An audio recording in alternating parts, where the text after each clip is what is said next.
noise and background. What's up, Stu? Hey, Jim. How are you? It's been a couple of weeks. I'm doing well. Good. Well, yeah. Well, you get your elevator fixed? Yeah, I did. Was a good thing, actually. It was kind of a fresh start with the elevator, if I'm being honest, because the chucklehead who installed it didn't tighten up a whole bunch of stuff, and it sounded like, somebody was throwing their wrenches and toolbox down the elevator shaft every time it went up and down. But I figured that was just kind of how home elevators sounded.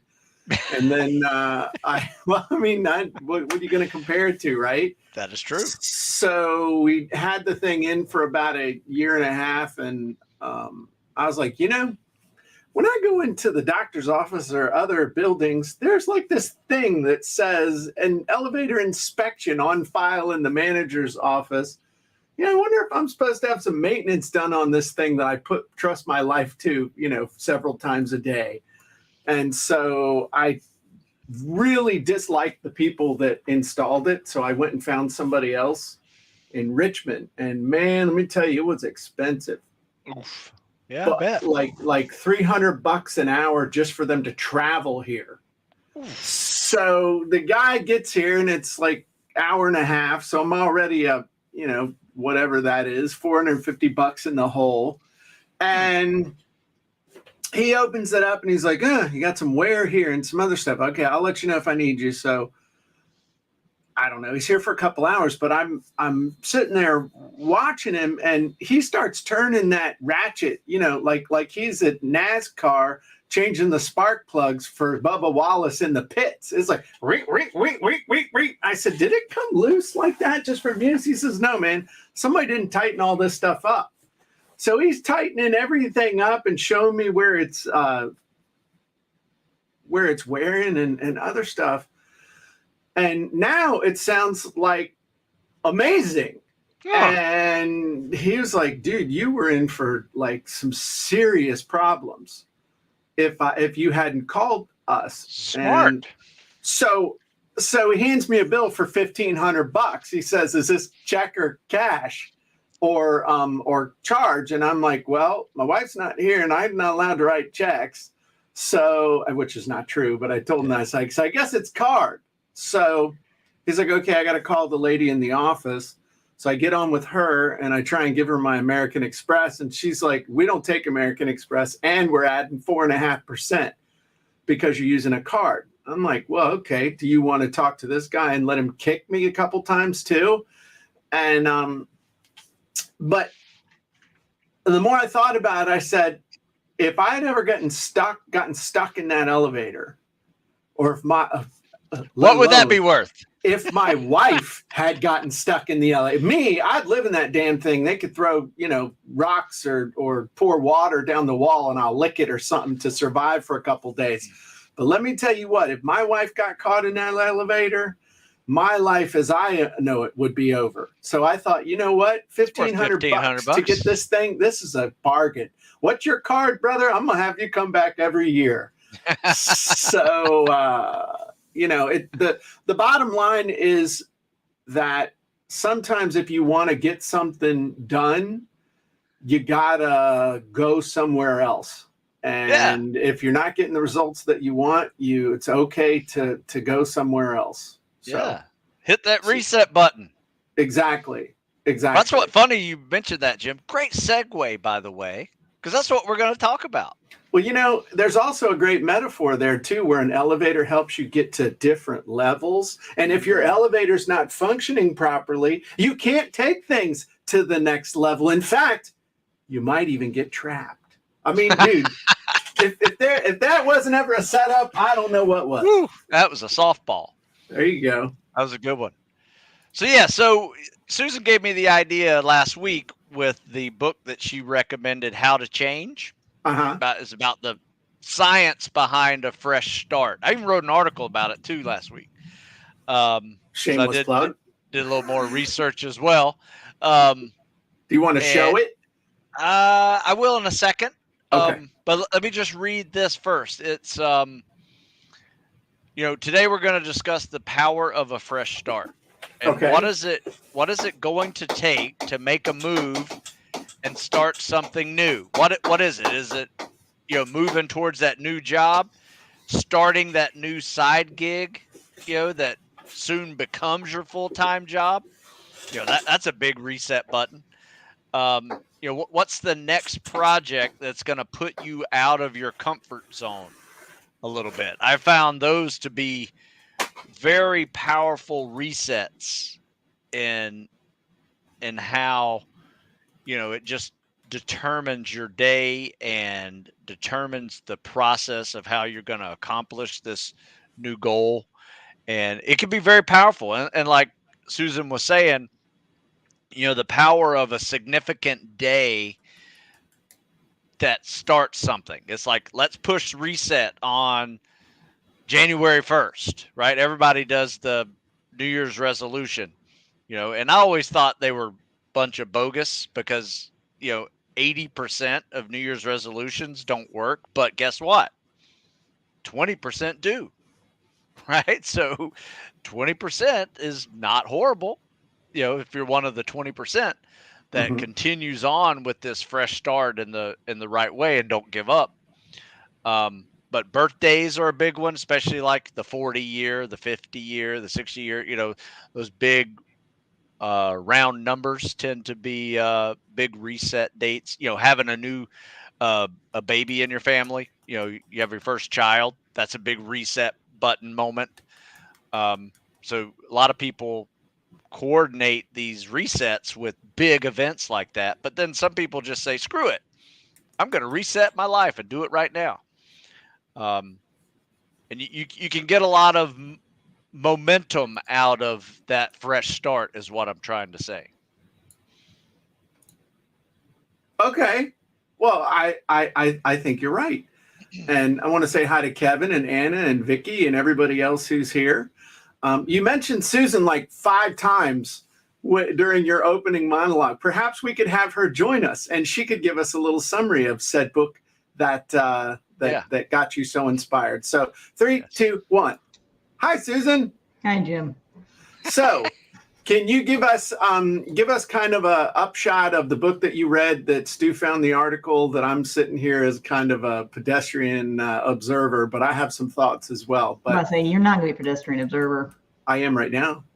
It won't be that way for long, though. I'm hanging on the back of the bus trying to break open the back window with a brick I found on the sidewalk. But anyway, give us the upshot of the book. This is a chapter in her book. It's like the science of different things you can do to change or to make changes in your life. And this was, I think, chapter 1, talking about a fresh start and that how. What's the title of the book? How to Change. It's by Katie Milkman. Okay. Yeah, and trying to remember. I read it a couple weeks ago and then I put it down and did a whole lot of other things. So having to kind of like go backwards.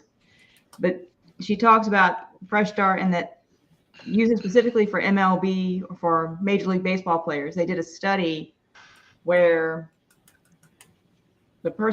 her student took a bunch of stats and they looked at players that were in the American League and they looked at players in the National League. And they found that if they traded a player who was not performing very well completely out of, say, the American League and into the National League, they did better. If they traded them just within the American League, they stayed the same. So it's just kind of looking at how a fresh start can help you. And if you are at a point where you need a fresh start and you do a fresh start, that it can really bump things forward and improve things for you, is what they found. And the reason for that is because if you were in the American League, and I'll get this wrong, but if you were in one league, you got to keep your stats. And in the other league, if you went from one league to the other, you lost your stats. So if you had great stats, it felt like starting over and you had to start climbing that hill all over again. And so people did worse. But if you weren't doing as well and you got a chance to start over with a fresh start, a lot of people did better because they didn't have the weight of past performance holding them back. It was a true fresh start. That was the upshot of that, right? Yep. Okay, cool. Yeah. Any other thoughts? Not yet. Well, I will say this. You inspired me as of, last Wednesday, right after we spoke, or I guess it was 2 Wednesdays ago, right after we spoke, I started answering emails. And the email that I received was just perfect because it was a guy starting over again, had lost 40 pounds, and he's gained 20 back, and so he's asking me a few questions. And so I wrote this article about embracing the power of the fresh start, for military.com, and actually found a study that researched fresh starts for a variety of people and found that starting something new or building new habits help people ignore previous failures and outcomes so they can better focus on new goal setting. Yeah. Because, and I think I know why. Because when you have done something hard, like lose 40 pounds, and you've done it a certain way, and then you put 20 pounds back on, knowing what you had to do to lose the pain, to lose it originally, becomes an even bigger pain because all you're doing is focusing on, I had to do this before and it really, really sucked and I really don't want to do it and it's not as bad as it was, but am I going to be able to do it again? And whereas, no, I'm serious. Whereas if it's like, okay, I lost it, I put some back on, but I'm going to do this thing. I'm going to do this new thing that's going to give me, I don't have a negative attachment to it. So it's all possibility and no negativity. So let me give you an That's kind of where we're at right now with Mike, because my husband's put back on some weight and wants to lose it. I mean, we could go back to what we did before, which worked great, but we're struggling with, well, we really don't want to give up eating that because we kind of like it. Yeah. And I was going to say that's so an example from my life, and it sounds like your life is Whole30. So it's like, okay, we got to go do Whole30 again. But yeah, but Whole30 kind of sucks. So let's do keto. Better. What? But I feel so much better. But you feel so much better. But is there a mod? It's the same thing of, it sucks. And then I'm going to have my little Whole30 flu. And so let's do keto. Let's try something else. We can have the keto flu. Woohoo! Exactly. Exactly. It's basically the stop eating sugar and wheat and all the other stuff. And that's what makes you feel crummy. But that's the thing. It's like I'm not a psychologist, but I've read some stuff about when someone is feeling suicidal, the time when they are most likely to follow through on it is not when they are at rock bottom, but after they have started to come back up. Because then they're scared that they're going to go back and they don't ever want to feel that way. Damn. It's that psychology of, and again, I'm not a psychologist. I mean, consult your veterinarian to get better psychological care and advice than I could give. But it's the circumstance that you find yourself in is dissatisfying, but it's not as dissatisfying as doing the thing you need to do to correct the problem. So yes, I'm upset that I've put some weight back on, but how I feel about putting the weight back on doesn't feel as bad as doing the diet again. So that's why you kind of, it's a loss day by day by day until it gets so bad you reach that threshold that you do the new start and you get back on the wagon with that thing, with whether it's the diet or whatever. So for me personally, Mondays are great days to start over. I've had situations with my with fitness, as you know, Stu, with injury and other stuff, and and you focus on the one bad thing instead of focusing on the 9 other things that you could be doing. Okay, your shoulder hurts, so let's do a whole crap load more cardio. Okay, you're not doing pull-ups, but you could be running 5 miles a day. You could be doing cardio. You don't have to eat like a fat kid that won the Cake of the Month club. It's also a matter of focus. What are you focusing on? Are you focusing on the lack or the bad, or are you focusing on all the good? And perhaps using that fresh start can help you to focus on the good and other stuff, and the other thing kind of take care of itself. Because I lost 25 pounds And now pull-ups don't hurt, even though my shoulder's still it's partially jacked up. If you take that 25-pound permanent weight vest off your fat behind, it's easier to do pull-ups. That is true. Well, I will say this. There's never a more time than you are more personally motivated than when you are at a fresh start moment, right? Let's say you got that new gym membership. You got a new pair of running shoes. You got a new duty station if you're in the military. You're really motivated to start new.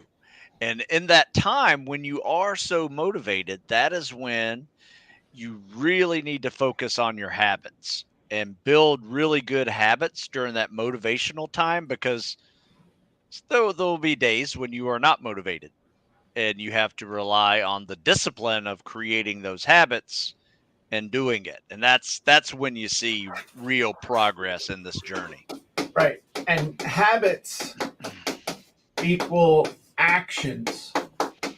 I saw a TikTok yesterday. There was a lady talking about having ADHD, and that somebody had shown her a little trick, because she struggled sometimes getting things done. But if she knew she had to do something for the day, she always put her sneakers on.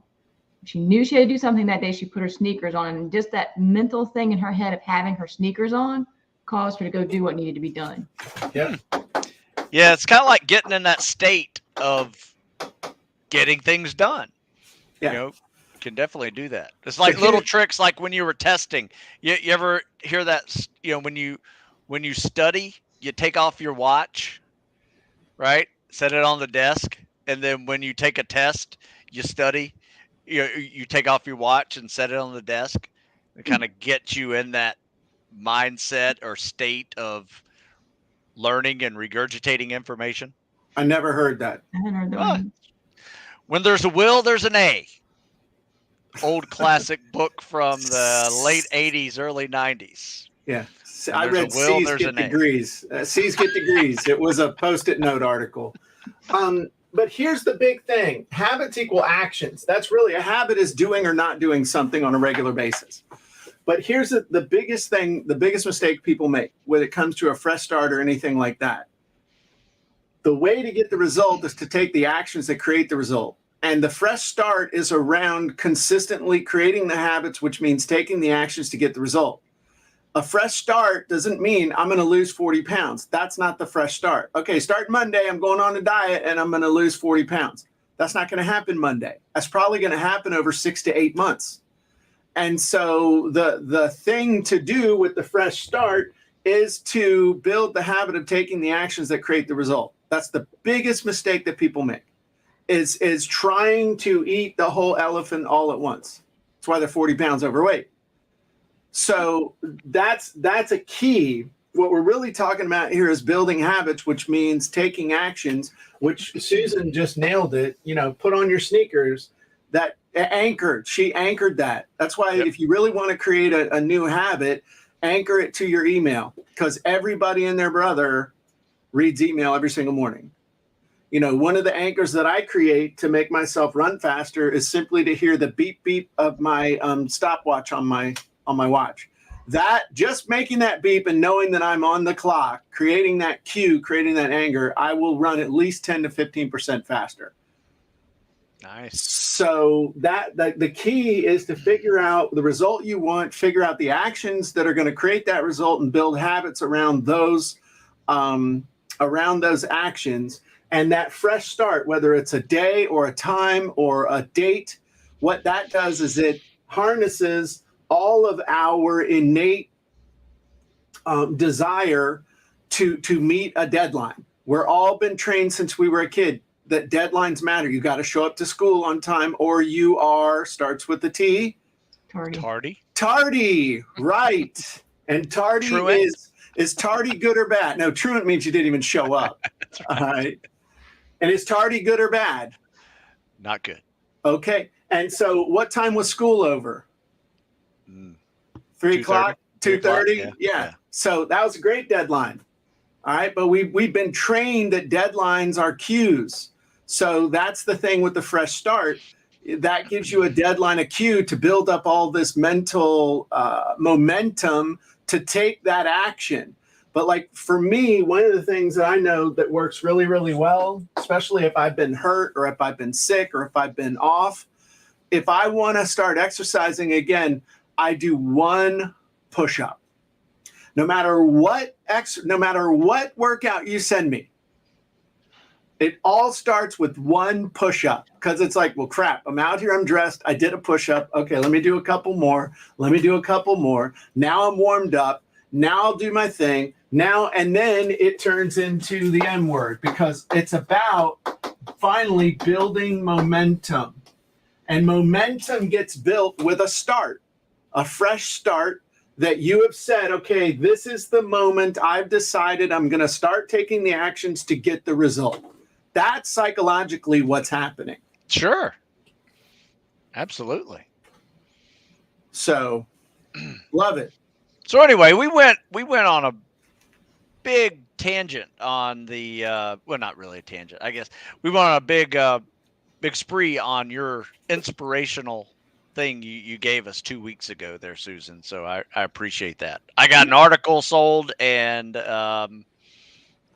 we as a good podcast topic too for Jim and Stu show. Yeah, yay. Yeah. So anyway, there's the article right there. Look at that. We're stalking Stu. Yeah. Power of a new start. I like that. Good picture. New day.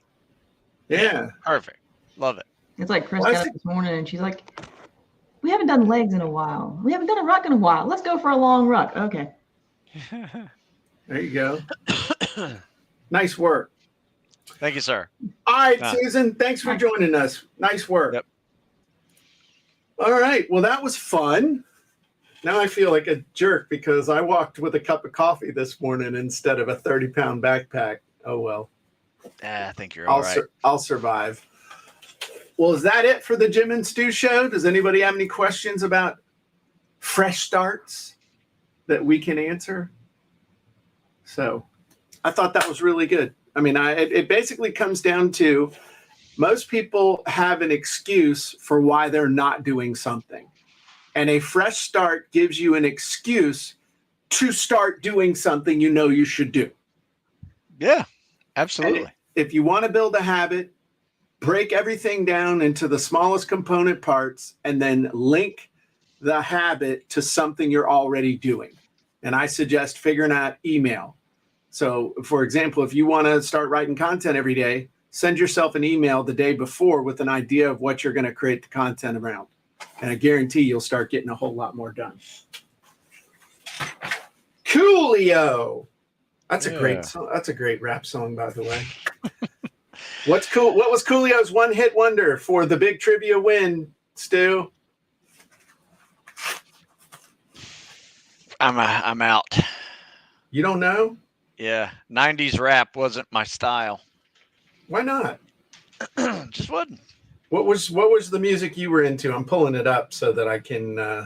Yeah, I went through this phase of country and hard rock combo. Okay. Who was your favorite country artist? Shoot, I had dozens of them, but oh yeah. See, you know from the hook. You know the hook. I know it. Yeah. There you go. Gangster Paradise. Is that what that is? Very good. That is awesome. Great job, man. I'm proud of you. That's called being culturally literate. Well done. Yeah.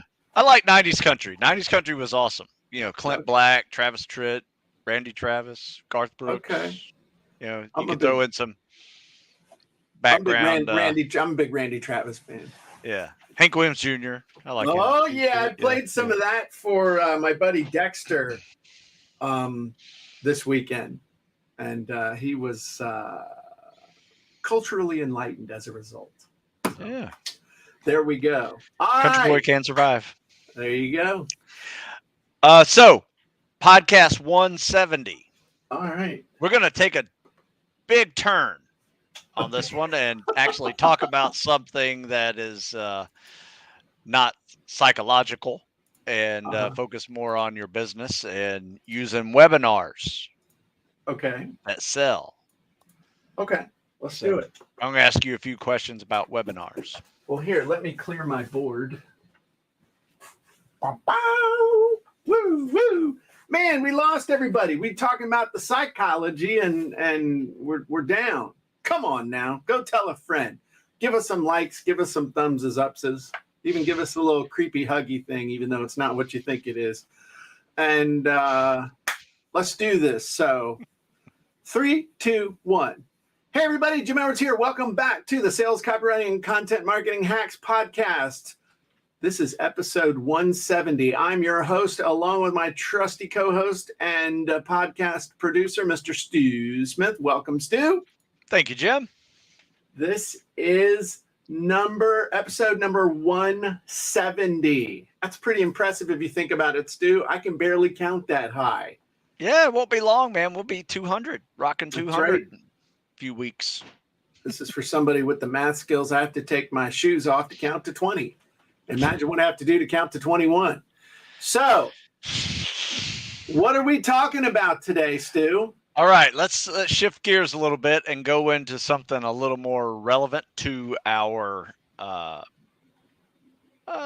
actual tasks that you should consider in business. So, Building and delivering a webinar that sells is the title of this podcast. So, if you would, let's discuss finding some easy ways to create your webinar, how to deliver it, how to make sales with it, where to put it. Right? And if there's obviously, is there a wizard or a script for that?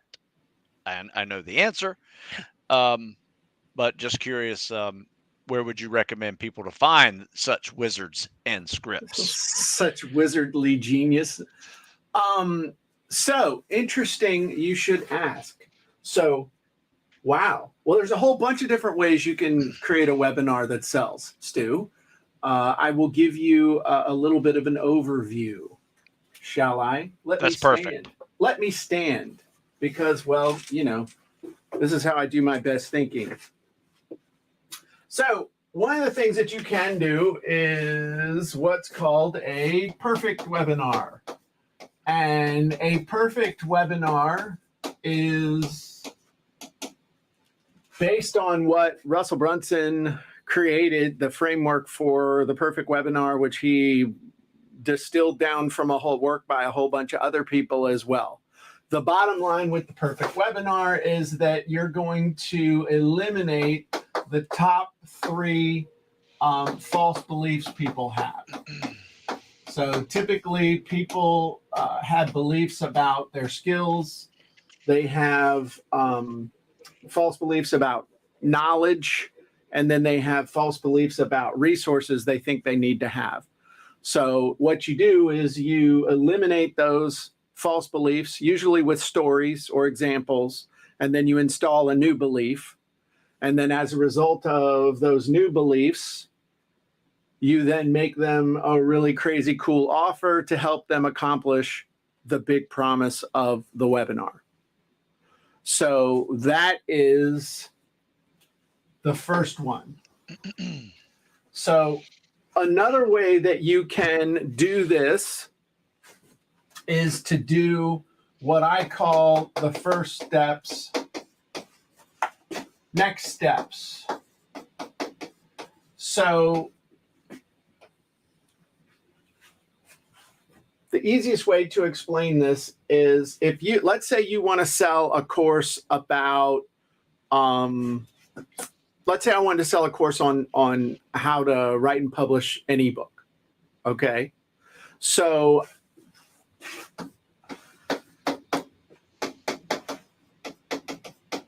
I can do a webinar that shows people exactly how to come up with the title of their book. I can then show them how to research a topic and find a really cool topic. So let's say I'm going to show you how to find a really cool topic. Then I'm going to show you how to come up with a really cool title. And then I'm going to show you how to write amazing sales copy to actually sell that book. I can do that in about an hour. So then I'm going to sell you, once you got the title, Once you've got the audience, once you've got the title, and once you got the sales copy, what do you need to do now? Sell it. No, you got to write the damn book. Oh, okay. I'm sorry. I thought you meant so different point of view. I'm going to sell you my course on how to write and publish your own outrageously profitable ebook in as little as 7 days. And people are like, oh, this is amazing. Okay. So the next way is what I call the easy button webinar. So what that means is, what's the freebie going to be? What's the sale going to be? Another great example. I have a piece of software called the 3-Hour Kindle Book Wizard. And it is a piece of software, and it is a process where you can create and publish your own Kindle book with less than 3 hours of total effort by you. And it's a combination of software and training. And so,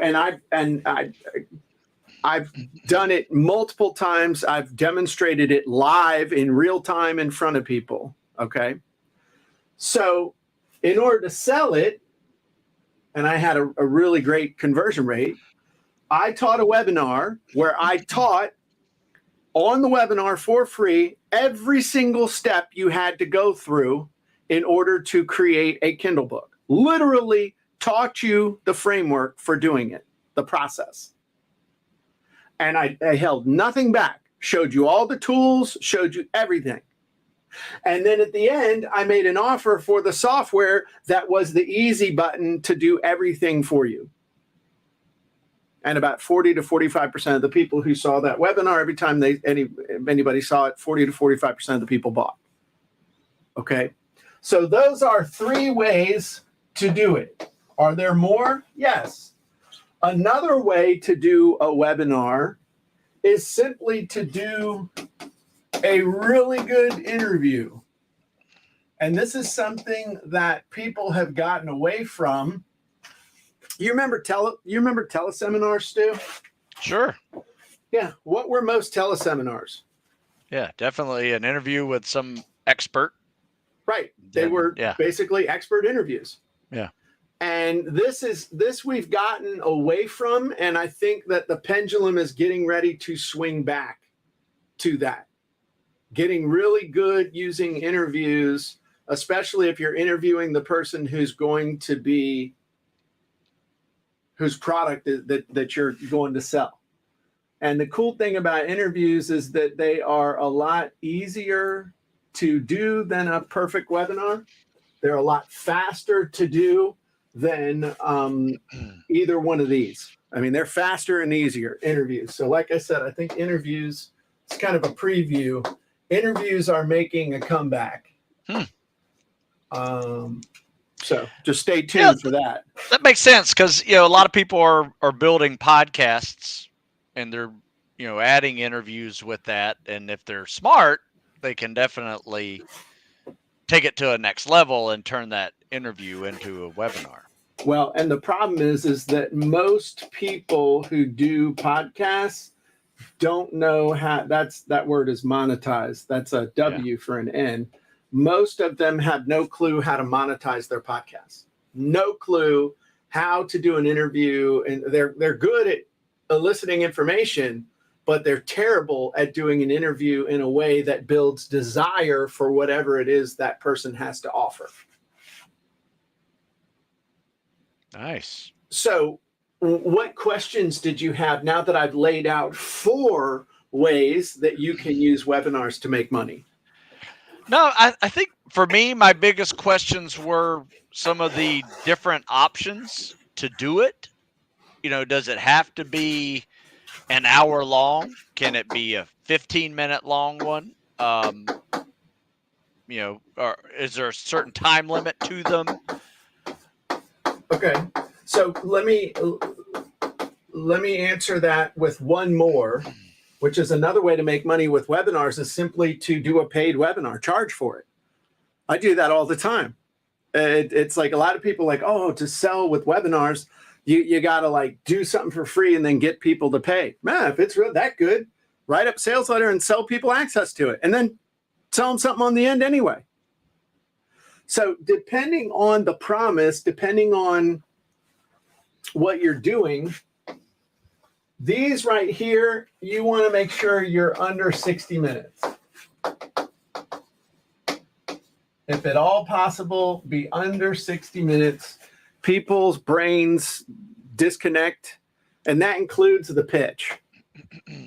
So the reason for that, I think people are programmed for 60-minute increments. I'm finding that with any webinars and stuff we do, if you go, as soon as you hit the 60-minute mark, you start losing about a third of the people. The cool thing with an interview is that interviews typically 30 minutes is plenty. 30 minutes is plenty of time for an interview. You can go longer, but I don't think anybody has the stomach for anything over 60 minutes. I know I don't. Even if it's good, it's like I got other stuff to do. Even if I'm listening to something at double speed, you know, I listen to most videos and most stuff at a hyped up speed, even my own stuff. I pretty much up to the point where I listen to everything at double speed. So here, this is a little bit different story, but what I'm also seeing is that you should plan out your webinar in chunks so that when you do the replay of it, it's divided up into more than just one giant blob. People like, you know, I think, and you guys can tell us in the comments, would you rather have one big 90-minute blob, or would you rather have, you know, 6 or 7 chunks divided into between 8 and 15 minutes? I personally would rather have the chunks divided up into 8 to 15 minutes, because then I can focus on each one, listen to it faster, feel like it goes back to kind of the discussion that we had in the Jim and Stu show, that looking at this giant thing is different than breaking something down into its component parts, where I can feel like I'm making progress if I have to do something and then come back. Whereas when I see this video that's an hour, hour and a half, 2 hours long on the replay, I don't have an hour, hour and a half. I got 8 minutes. And then once I get going, then I can do the next one, the next one, the next one, breaking it down and having that feeling of progress, I think, is important as well. I would agree, sir. That's excellent. Now, how about this? Any particular wizard you would recommend for the webinar? Sure. To help us have the easy button to make one of these? Sure. So let's go over here, and I'll show you a few wizards that we've got. One, we have the Perfect Webinar Wizard inside of Funnel Scripts, and we have a downloadable version. I use the online version, but basically you fill all this out and it will create your slides and everything, and it creates it exactly the way Russell tells you to create it. So you can output it as slides or as a script or something like that. So that's one way to do it.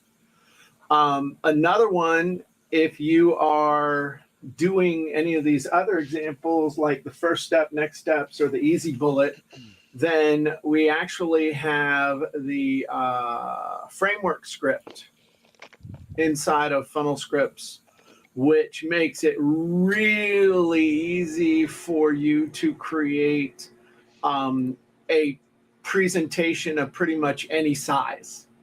So if you've got 5 steps, you can have 5 chunks. If you've got 3 secrets, if you've got whatever you want to do, it just makes it so that you can create this thing dynamically however you want it. And then it also includes the other stuff that you need to make a really good presentation, an intro, quick story, big picture strategy, why people should pay attention, all the things that you should do when you're doing a training. It automatically just gets it from you. And then the thing that you would want to use to do your pitch, you can actually use the dynamic stack script in order to create a pitch at the end. You can create your offer using the dynamic stack script, have as many things as you want, and then this will actually output the stack for you, and then you're able to use it however you want. So that would be a way you could kind of Frankenstein several scripts together to create one of those. But those would be the big ones to be able to create a webinar on the fly. So that would be my suggestion. And then as far as the promotion of the webinar, we've got a bunch of sales copy and stuff inside of Funnel Scripts to help you write your opt-in page. Also have Fill My Webinar scripts, which will help you to create all the emails to promote it, as well as the follow-up emails, abandoned cart emails, everything that you would need to actually promote that. And that's under Fill My Webinar scripts.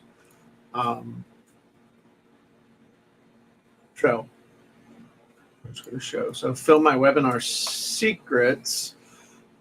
We actually have, it's funny, you say, what's another way to make money with a webinar?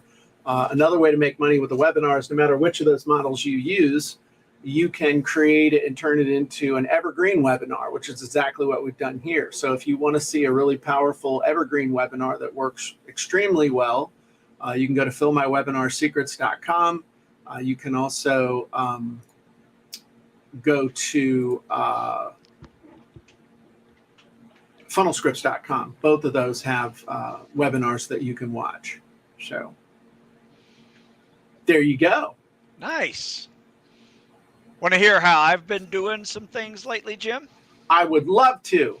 So, as you know, I like using the wizards. In fact, one of my favorite wizards is the Hidden Persuasion Wizard that I will use for one of my own products that I write about. Okay. And I create an article around it. However, what I've been doing every Friday now for about 30 minutes, I basically read that article on video and post it to all my social media stuff. Okay. Right. So I'm kind of creating my own little webinar discussion on this product and then selling the product on the back. So it's singularly focused book. So it'd be like spring training, right? And I talk about how I made this, why I made this, why it works, some of the stories behind it. And then, I have a link to the article in there. People want to read a little more about it. And then, you can always buy now at the end of it. And that has been something I am doing 1 week at a time to do all of my books. So it's going to take me probably the rest of the year to finish it.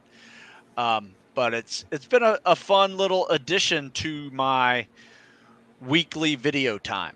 And that's the Hidden Persuasion Wizard you're doing that with? I use the Hidden Persuasion Wizard and read. I would say I'm probably reading 80% of it. Part of it is just additional, add-in stuff that I do. And it's been a lot of fun. What kind of results are you getting? Well, they're noticeable.